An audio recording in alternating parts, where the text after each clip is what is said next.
Presiden ke-6 RI Susilo Bambang Yudhoyono, SBY, mempertimbangkan langkah hukum setelah difitnah berada di balik kasus tudingan ijazah palsu Presiden ke-7 RI Joko Widodo yang tengah ditangani Polda Metro Jaya. Hal itu disampaikan politikus Partai Demokrat, Andi Arief, dalam sebuah video yang diunggah dalam akun X-nya, Andi Arief. Untuk keadilan, jika tidak dihentikan maka Pak SBY Yudhoyono akan mensomasi pihak-pihak yang menyebar fitnah yang masif seakan beliau berada di belakang isu ijazah palsu, jelas Andi, dikutip Kompas.com pada Jumat, 2 Januari 2026. Kompas.com telah mendapatkan izin dari Andi Arief untuk mengutip dari akun X-nya ini. Dalam hal ini, Andi Arief mengatakan, banyak fitnah beredar di media sosial yang menuding Bambang Yudhoyono berada di balik isu ijazah Joko Widodo. Sangat masif sekali fitnah yang dilakukan oleh akun-akun yang sebagian besar anonim, yang kita tahu afiliasinya kemana, yang membuat berita fitnah, tulis Andi Arief.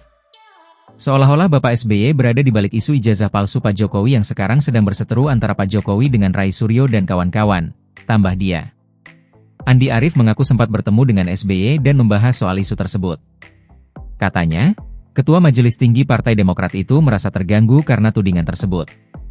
Bahkan, dalam sejumlah fitnah tersebut, SBY disebut berkolaborasi dengan Ketua Umum PDI Perjuangan Megawati Soekarno Putri. Saya bertemu dengan Pak SBY beberapa hari lalu, Pak SBY cukup terganggu dengan isu ini. Karena tidak benar yang disebutkan bahwa Pak SBY berada di balik isu ijazah palsu ini, atau bahkan disebut Pak SBY berkolaborasi dengan Ibu Megawati dalam mengungkap soal ijazah palsu Pak Jokowi ini, jelas dia. Andi Arief memastikan bahwa hubungan SBY dengan Jokowi selama ini sangat baik.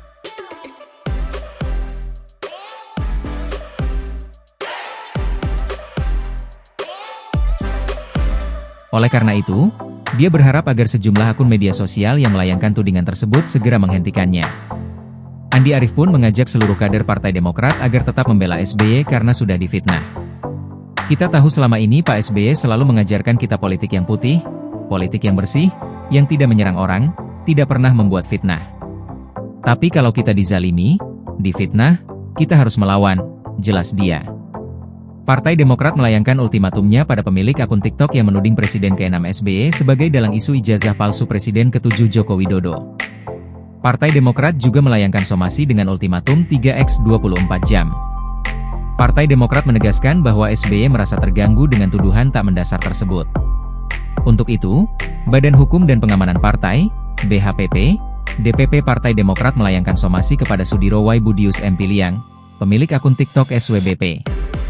Somasi itu berkaitan video yang menuding SBY dalam isu ijazah palsu yang menyeret Jokowi. Ketua BHPP Demokrat Muhajir menegaskan, tuduhan tersebut tidak benar dan merupakan fitnah. Pernyataan dalam video itu tidak benar, jauh dari kebenaran, merupakan pemberitaan bohong dan atau fitnah, kata Muhajir, dalam keterangan pers, Kamis, 1 Januari 2026.